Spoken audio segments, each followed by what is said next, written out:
jami' syarah al-mukhtasar masyayikhi wa talamuddin wa asli al-muqarrin wa bismillahirrahmanirrahim jami' ulama wal awliya as-salihin wa al-kitab nafi'an min masyarik al-ardi ila maghribiha wa ila awliya'il baldah wa ulama'iha wa salahiha wa ila arwah walidina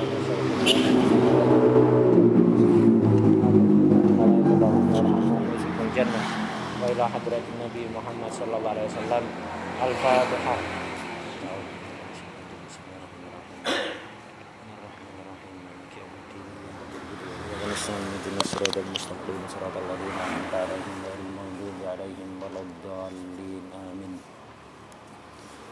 Bismillahirrahmanirrahim. Alhamdulillahirabbil alamin wassalatu wassalamu ala sayyidina wa maulana Muhammad wa ala alihi wa sahbihi ajma'in, amma ba'd.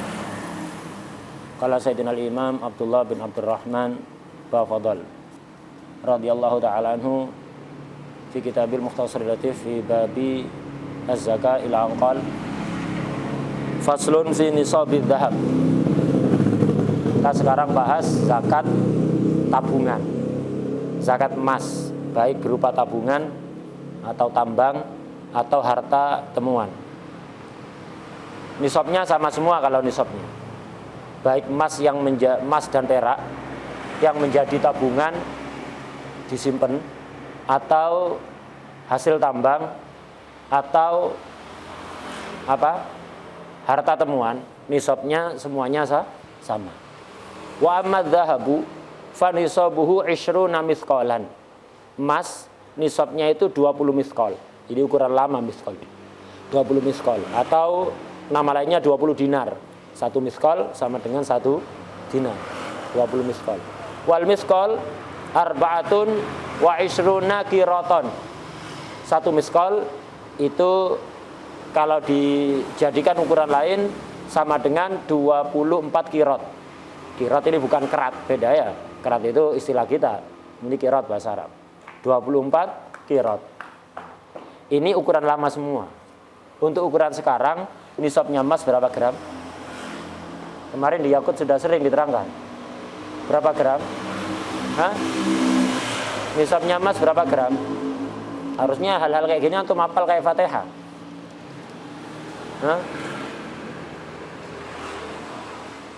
Tidak ada yang ingat. Harus ingat. Jadi berapa gram nisabnya emas? Tidak ada yang ingat sama saya. 85 ya. 85 gram. Itu nisabnya emas. Kenapa kok bisa 85? Karena yaitu tadi, 1 miskol atau dinar ini sama dengan 4,25 gram. Itu 4,25 gram. Alhamdulillah. Yahdikumullah wa ismakum. 4,25 miskol jadi 1 miskol atau 1 dinar itu kalau ditimbang jadinya untuk ukuran sekarang 4,25 gram. Nah, nisabnya emas berapa miskol? Berapa miskol di sini? 20 miskol atau 20 dinar. 20 kali 4,25 hasilnya 85 gram. Itu nisabnya berapa? Emas. Wa nisabul fiddati mi'ata dirhamin islamiyin. 200 dirham islami. Dirham itu koin, mata uang yang terbuat dari perak. Kalau dinar, mata uang, koin berupa koin yang terbuat dari emas seberat 4,25 gram. Kalau kalau dirham itu mata uang yang terbuat dari perak. Itu. Ada dirham Islami, ada dirham jahili. Sebelum masa Islam sudah ada dirham. Ini yang dimaksud dirham adalah dirham Islami. Peraknya ini fiddatan khalisatan. Hatam emas tadi sama. Ini perak murni. Ya, perak murni. 200 dirham ini peraknya saja tanpa menghitung campuran. Karena kadang-kadang dirham itu maksyush, dicampur. Perak dicampur tembaga, maksyush. Ini campurannya nggak dihitung. Yang dihitung 200 dirham itu hanya peraknya saja. 200 dirham Islami berupa perak yang khalisah. Berapa 1 dirham itu? Wa dirhamul islami, ini kan 200. Berarti tinggal ngali aja, 1 dirhamnya berapa beratnya? Wa dirhamul islami sab'ata asyara qiraton illa khumusa qiratin. 1 dirham Islam itu beratnya 17 qirot kecuali 1/5 qirot. Artinya 4/5 qirot. 16 qirot tambah 4/5 qirot. Ini ukuran lama. Kalau ukuran baru berapa nisabnya perak? Berapa? Lupa juga. Berapa gram nisabnya perak? Misalnya emas tadi itu 85. Di mutolaah apa yang antum daras di mutolaah. Kalau nggak di mutolaah ya kayak gini terus. Kayak nggak pernah belajar. Apa? Berapa gram nisabnya perak? Hatta catatannya nggak ketemu. Nggak hafal catatannya nggak ketemu. Kemarin di Yakut sudah diterangkan. Berapa? Di mana catatannya kemarin Yakut? Di kamar. Ketinggalan di kamar ilmunya. Berapa?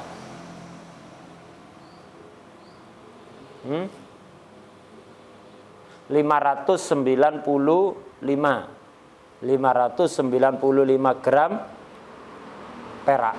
Gitu. Kenapa demikian? Iya, karena 1 dirham ini kalau dijadikan ukuran sekarang sama dengan 2,975 gram. Ini 1 dirham. Kalau jadikan gram, beratnya 2,975 gram. 2,975 gram tinggal kali nisabnya berapa dirham ini? 200 dirham kali 2,975, 200 kali 2,975 jadinya ini 595 gram. Jadi 1 dirham itu hampir 3 gram. Hampir. Ya 3 gram lah, kurang sedikit sekali. Ya. Jadi 1 dirham itu 3 gram kurang sedikit. Atau pastinya 2,975. Kalau dinar itu 4/4 gram. Kalau dirham 2,975 gram. Diingat-ingat hal kayak gini ini, diingat-ingat. Segiranya hafal kayak Fatihah, enggak pernah lupa. Nah, jadi nisabnya perak 595, kalau emas nisabnya 85 gram nisabnya. Kenapa? Karena ini dikali 20, kalau ini dikali 200. 595 gram perak. Ini nisabnya emas, nisabnya perak. Wala tajibu zakatu fi dzalik hatta yahula alaihil haul. Tidak wajib zakat emas dan perak itu kecuali sudah lewat 1 tahun. Mulai kapan ngitung 1 tahun? Mulai nyampe nisab. Kalau ada orang punya emas atau perak tidak nyampe nisab, punya emas hanya 80 gram, tidak sampai nisab kan ya? Nisabnya 85. Punya emas hanya 80 gram. Sudah disimpan 5 tahun, ya tidak wajib zakat dan tidak ngitung tahun. Tahunnya enggak terhitung tahunnya ya. Kapan dihitung tahun itu? Mulai nyampe nisab. Kalau ada orang punya emas 85 gram, kapan punyanya? Hari ini, hari Kamis. Hari Kamis ini. Nah, sekarang ini dia punya emas seberat 85 gram. Maka udah diingat-ingat sekarang tanggal berapa, bulan apa. Setahun kemudian wajib zakat dia. Kalau masih tetap satu nisab, tidak berkurang dari nisab. Wadah ya? Itu. Perak juga demikian. Jadi ngitung haul itu sejak mencapai nisab. Selama belum nyampe nisab, maka tidak menghitung haul. Wala tajibu zakatu fi dzalika hatta yahula alaihil haul. Zakatnya berapa itu nisabnya? Zakat yang harus keluarkan berapa? Wa zakatuhu rubu'ul usyri. Zakatnya 2,5%. Rubu'ul usyri, 1/10 dibagi 10 dulu, kemudian dibagi 4 sama dengan 2,5. Jadi zakatnya emas atau perak 2,5%. Pokok mencapai nisab. Lebih berapapun ya tetap masuk hitungan 2,5%. Kalau emasnya punya 85 gram, Ya berarti zakatnya 2,5% dari 85. Kalau punya emas 100 gram, berarti zakatnya 2,5 dari 100. Berapa? 2 gram setengah. 2,5 gram zakatnya kalau punya 100 gram. Kalau punya 105, ya berarti 2,5% dari 105. Demikian seterusnya. Zakatnya rubul usyur, 2,5%. Wa yushtaratu alla yakuna huliyan mubahan. Emas dan perak yang wajib dizakati pokok emas yang disimpan dalam bentuk apapun. Yang disimpan sudah lewat 1 tahun sejak mencapai nisab. Dalam bentuk apapun, bentuk koin, bentuk emas batangan, atau emas yang bekas berupa wadah, atau bekas perhiasan yang sudah rusak nggak mungkin dipakai dan tidak ada niatan untuk memperbaiki. Itu seperti itu. Ini semuanya wajib zakati kecuali satu. Ada satu orang punya emas perak walaupun nyampe nisab tidak wajib dizakati. Apa? Wa yushtaratu alla yakuna huliyan mubahan. Disyaratkan untuk wajib zakat emas dan peraknya tidak berupa perhiasan yang mubah untuk dipakai. Perhiasan yang mubah untuk dipakai tidak wajib zakat walaupun mencapai nisab. Walaupun mencapai nisab, asal tidak israf. Israf itu apa? Melampaui batas umumnya orang. Seperti sebagian orang di sebagian daerah itu karena kaya, emasnya itu, gelang emasnya itu dari sini sampai sini. Ini ada. Ini beneran. Jadi emas, gelang emasnya dari sini sampai sini. Itu. Jadi kalau jalan brang kayak sapi, gitu. Ada kelincing-kelincingnya gitu. Nah, ini israf ini. Mubalaghah fil israf, terlalu lebay. Jadi perempuan itu boleh pakai perhiasan emas, boleh pakai perhiasan perak, berapapun. Yang penting jangan mubalaghah fil israf, jangan melampaui batas. Kalau melampaui batas, maka kena zakat. Walaupun itu perhiasan wanita. Selama tidak melampaui batas, maka tidak wajib zakat. Walaupun nyampe nisab. Kalau gelang dari sini sampai sini, ini melampaui batas. Tapi kalau ada perempuan punya mahkota emas, beratnya misalnya 50 gram mahkota. Wajar kan pakai mahkota kan ya satu. Kalau mahkota 5 disusun beda. Itu baru melampaui batas. Ini enggak, mahkota satu gitu, kayak ratu itu. Seberat 50 gram. Kemudian punya anting, punya kalung, punya gelang kaki, punya gelang tangan, punya jam tangan emas, punya cincin.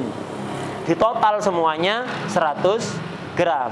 Tapi wajar, tidak melampaui batas. Wajar, tidak kena zakat. Ada orang lain tidak punya apa-apa, perhiasan apa-apa, macam-macam, gelang toh, tapi dari sini sampai sini tadi itu. Dihitung mencapai nisab. Ini keterlaluan kan, gelang masa dari sini sampai sini kan bukan perhiasan, malah jelek ya. Nah, ini apa? Wajib zakat. Wadah. Kalau perhiasan yang mubah itu tidak wajib zakat. Perhiasan yang mubah itu seperti apa? Ya tadi itu, perhiasan emas atau perak dalam bentuk apapun untuk perempuan selama tidak melampaui batas, itu mubah. Kemudian perhiasan berupa perak, cincin perak bagi laki-laki mubah. Atau laki-laki punya perhiasan emas dan perak bukan untuk dipakai sendiri, untuk dipinjamkan istrinya, untuk persiapan karena punya anak perempuan, nabung perhiasan emas untuk dipakai putrinya nanti kalau sudah zuat, kalau sudah menikah. Atau laki-laki punya perhiasan emas perak bukan untuk dipakai sendiri, kalau untuk pakai sendiri haram, untuk disewakan kalau ada acara manten. Jadi kalau ada manten nggak punya perhiasan, dia menerima jasa sewa.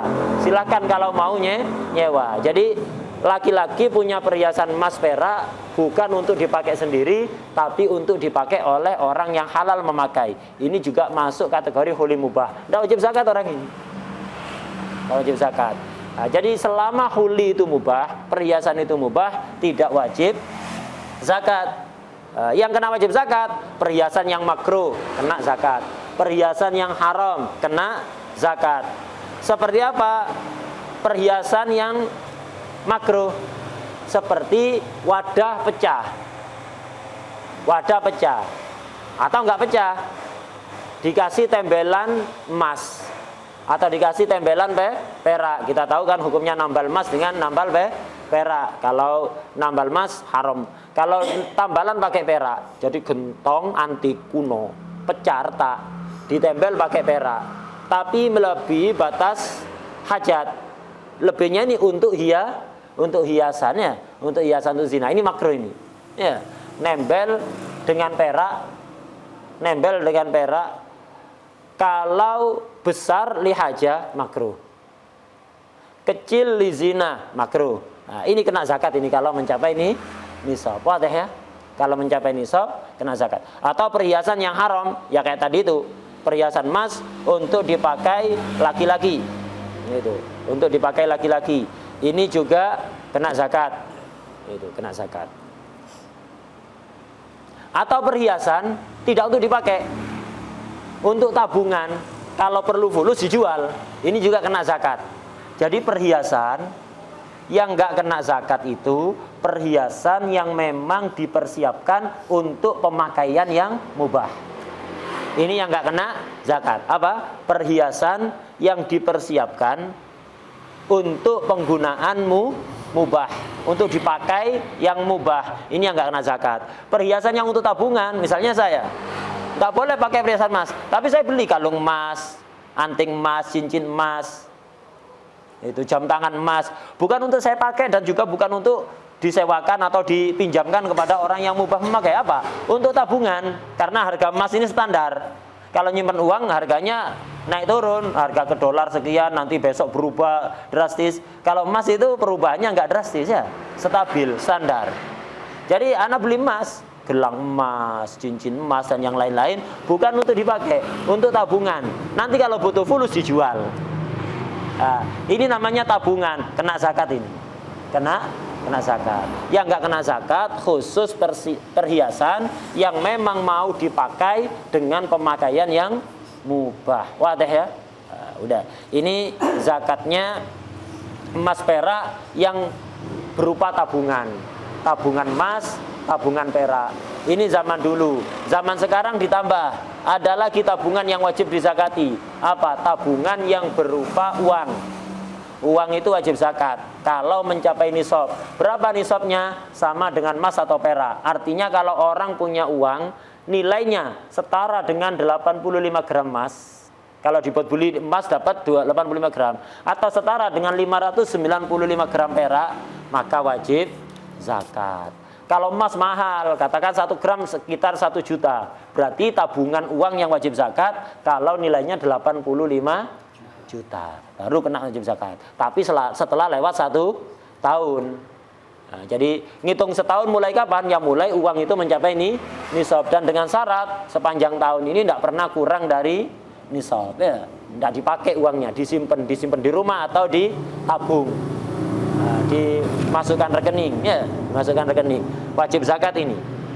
Kalau ikut standar emas tinggi harganya 85 juta. Kalau perak murah. Perak itu 1 gram katakan 10.000. Kalau 595 berarti nisab pakai perak itu kalau uang setara sekitar 5.950.000, hampir 6 juta, katakan 6 juta sudah wajib zakat. Kalau lewat 1 tahun. Uang yang sama, bukan uang yang silih berganti masuk. Ya, kalau ada orang pegawai gajinya 6 juta. Gajinya 6 juta. Nah, tapi 6 juta dia gitu. Awal bulan 6 juta. Nanti dipakai akhir bulan tinggal 1 juta. Awal bulan tambah lagi 6 juta gaji baru jadi 7 juta. Tapi dibuat keperluan. Akhir bulan sisa 1 juta. Terus kayak gitu. Akhir tahun 6 juta. Tapi 6 juta ini nggak tetap keluar masuk ya. Gak wajib zakat ini. Yang wajib zakat itu tabungan yang diem. Jadi saya nabung di rumah, ditaruh di kotak, di celengan. Udah 6 juta sampai setahun ya tetap itu wajib zakat. Atau tak tabungkan di rekening, tak masukkan rekening. Itu buka rekening di bank misalnya, ditabung 6 juta. Udah selama setahun tidak pernah diambil uang itu. Tetap ada di situ 6 juta. ini juga wajib zakat. Ini yang kena wajib zakat. Kenapa? Uangnya tetap ada ya. Nah, seperti itu. Jadi uang kertas itu sama dengan emas, kena wajib zakat. Lah tadi emas, ya kalau disimpan jadi tabungan wajib zakat. Apa khusus itu? Enggak. Wa yajibu zakat fil ma'dini minadz dzahabi wal fiddati. Apa yang wajib? Rubu'u usyrihi idza kana nisaban. Cuma fil hal bedanya. Jadi emas dan perak yang menjadi tabungan wajib zakat. Begitu juga ma'din. Ma'din itu tambang. Jadi ada orang usahanya tambang, usaha pertambangan emas, usaha pertambangan perak. Kalau di sini jarang ada tanah digali keluar emasnya. Ya, kalau di Papua sana banyak. Di Papua itu tanah itu tidak sembarangan untuk boleh bawa tanah dari sana. Itu. Jadi nggak bisa sembarangan orang gali-gali di sana. Kenapa? Tanahnya itu digali, dibawa ke lab ada emasnya. Itu tanahnya Papua itu hampir, apalagi di daerah-daerah sekitar Freeport itu. Jadi banyak emasnya, kandungan emasnya itu besar. Itu banyak emasnya. Nah, ini kalau ada orang usaha gali tanah untuk nyari emas, dapat emas, wajib zakat ini. Wajib zakat. Tapi khusus ma'din minadz dzahabil fiddah, khusus tambang emas dan perak. Wajib zakatnya berapa? Sama seperti tabungan, rubu'u usyrihi 10%. Kalau 10, 2,5%. Jadi zakatnya sama. Hasilnya berapa saja, dapat 100 gram, 200 gram, 500 gram, zakatnya 2,5%. Dengan catatan idza kana nisaban, kalau mencapai ini nisabnya tadi ini, kalau emas 85 gram, kalau perak 595 gram itu. Cuma bedanya dengan tabungan, dengan tambang beda, filhal, zakatnya langsung. Pokoknya sampai nisab wajib zakat. Kalau tabungan nunggu setahun. Orang punya tabungan emas, orang punya tabungan perak, kalau nyampe nisab nunggu setahun baru zakat. Tapi kalau tambang, pokok dapat satu nisab zakat seketika. Jadi hari ini gali dapat 200 gram, misalnya 50 gram, tidak nyampe nisab. Besok gali lagi dapat 50 gram, ditambahkan 50 tambah 50, 100, keluarkan zakatnya 2,5% ya. Nah itu filhal seketika. Pokoknya nyampe nisab langsung zakat, nyampe nisab langsung zakat, terus kayak gitu. Pokoknya nyampe nisab wajib zakat. Ini tambang. Jadi bedanya dengan tabungan, lainnya sama, nisabnya sama, ukuran yang dikeluarkan sama. Bedanya kalau tabungan nunggu setahun, kalau tambang langsung. Tambang yang wajib dizakati khusus minadz dzahab wal fiddah, emas dan perak. Tambang minyak tidak wajib zakat. Tambang batu bara tidak wajib zakat. Tambang nikel tidak wajib zakat. Tambang apa saja tidak wajib zakat. Tambang apa saja tidak wajib zakat. Walaupun misalnya nilainya lebih tinggi, tetap tidak wajib zakat. Itu kayak platina itu disebut emas putih ya. Bukan emas itu, namanya aja kita nyebutnya emas putih. Itu sebenarnya bukan emas, itu bukan emas. Wajib zakat apa enggak? Enggak wajib. Yang wajib zakat hanya emas dan perak. Ini tambang filhal. Kemudian berikutnya masih berkaitan dengan emas, yang juga wajib zakati adalah harta temuan. Nah, kalau antum gali tanah, kalau tadi nemu masih biji emas, berarti ini tambang. Ini enggak gali sawah nemu piring emas, tidak mungkin hasil asli tambang. Berarti ini dibuatan manusia. Ini namanya harta temuan, harta karun. Itu antum pergi kemana, ke pulau, nemu harta karun ada di dalam gua atau di bekas puing kerajaan. Nemu apa? Emas, atau ke Mesir sana ke apa? Ziarah Fir'aun ya. Ke Mesir ziarah Fir'aun, gali-gali pasir di sekitar apa Fir'aun itu apa, nemu piring emas atau cangkul emas, sendok emas, gelas emas. Lain namanya harta temuan. Wajib zakat apa enggak? Wajib kalau memenuhi syarat. Di antara syaratnya mencapai nisab. Ya, yang ditemukan mencapai nisab. Gitu.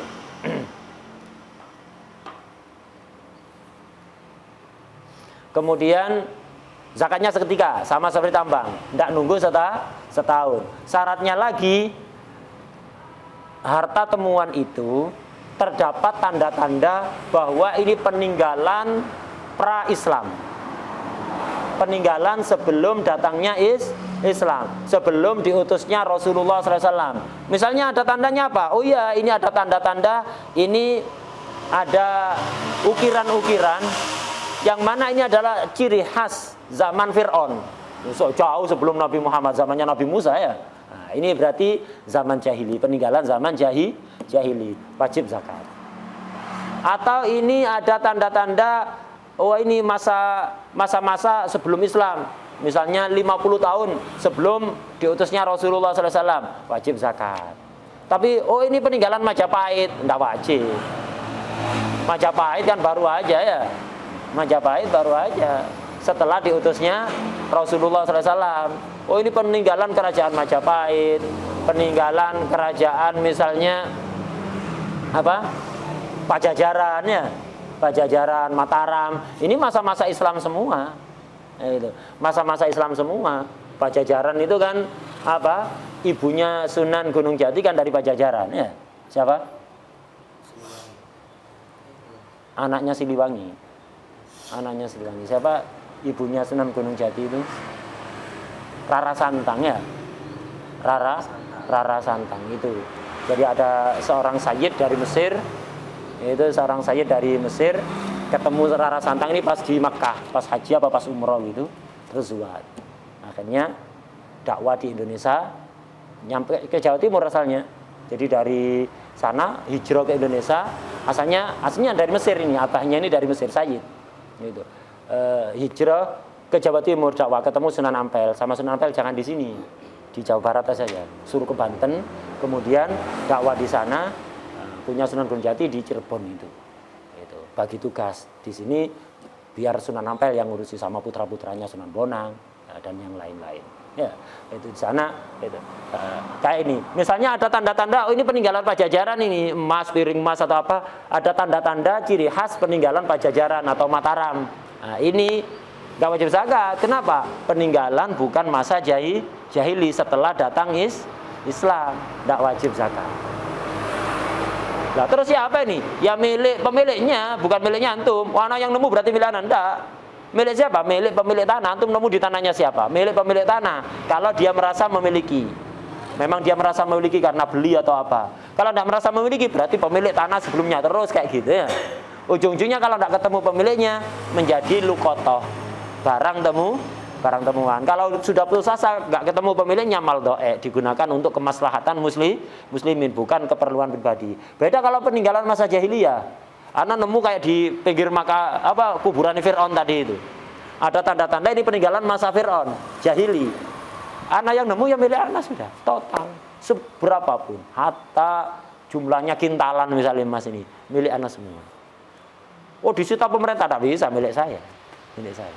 Saya cuma wajib mengeluarkan zakat. Zakatnya gede, 20% khumus. Ini rikas. Wa ammar rikazul jahili, harta temuan masa jahili, artinya sebelum diutusnya Rasulullah SAW.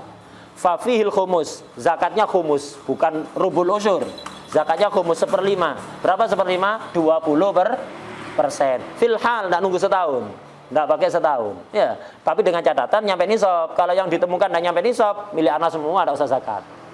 Kalau nyampe nisab baru wajib zakat 1/5 alias 20% seketika. Bisyarti ayyakuna dhahaban au fiddatan, dengan syarat yang ditemukan itu harta karunnya emas atau perak.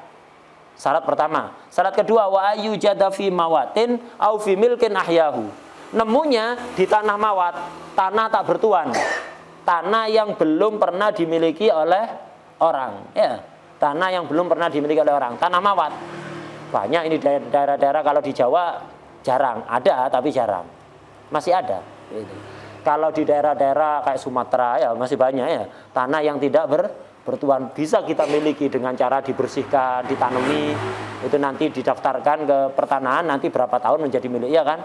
Di daerah Sumatera masih banyak, nggak tahu di Kalimantan. Mungkin masih ada mungkin. Anak nggak tahu kalau Kalimantan. Kalau Sumatera tahu sendiri ya, tidak ada beberapa daerah itu. Ini nemunya di tanah mawat, ya kayak tanah tidak bertuan tadi itu. Atau au fi milkin ahyahu, atau tanah milik tapi dia yang menghidupkan tanah itu. Kemarin di Yaqutun Nafis kita sudah belajar bab Ihyaul Mawat. Kalau tanah nggak bertuan, itu bisa kita miliki tanpa izin pemerintah. Kalau di Indonesia aturannya izin pemerintah didaftarkan. Kalau aturan Islam nggak pakai izin pemerintah. Tanah yang nggak bertuan itu bisa jadi milik anak dengan catatan diihya. Cara mengihya itu bagaimana? Ya digunakan sesuai tujuannya. Kalau untuk rumah ya dibangun rumah. Setelah dibangun rumah, ada atapnya, ada pintunya, baru menjadi milik. Sebelum itu belum milik. Kalau untuk sawah ya digarap sawahnya, dipersiapkan, digarap, baru jadi milik. Wadah ya. Nah, jadi kalau nemunya di tanah mawat tidak bertuan, bukan milik siapa-siapa, termasuk bukan milik saya. Ini baru rikas yang menjadi milik saya dan wajib zakat. Atau nemu di tanah yang sudah saya miliki, tanah mawat tak bertuan, saya buat, saya bangun rumah, sudah jadi milik saya. Setelah jadi rumah, gali-gali, nemu emas tadi itu, tanah milik kan ini kan ya. Tapi saya yang mengihya, maka menjadi milik saya dan wajib zakat. Tapi kalau tanah bertuan, tanah milik, bukan saya yang mengihya, saya beli dari orang, gali tanah kok nemu emas piring, bukan milik saya. Tanyakan kepada pemilik tanah sebelumnya, saya beli dari siapa? Pemilik sebelumnya. Ini punya ente tak? Oh iya punya saya, dulu tak pendem lupa. Dari mana beli? Ya miliknya dia sudah. Oh bohong, kayaknya tidak ada urusan dia sama Allah kalau bohongnya. Yang jelas miliknya dia. Kalau dia nggak merasa, berarti milik pemilik tanah sebelumnya. Terus diusut kayak gitu. Wah teh ya. Kalau nggak ketemu pemiliknya sudah putus asa untuk kemaslahatan muslimin. Wah teh. Nah, ini zakatnya emas dan perak. Jadi emas perak yang wajib zakat itu ada emas yang tabungan 2,5% setelah setahun. Ada tambang, zakatnya 2,5% seketika. Ketika nyampe nih nisab, tidak nunggu setahun. Ada yang ketiga rikas, harta temuan emas perak wajib zakat 20%, bukan 2,5%. 20%. Seketika juga, pokok nyampe nih nisab, tidak usah nunggu setahun. Insya Allah pertemuan berikutnya kita bahas zakat tijarah. Ini penting.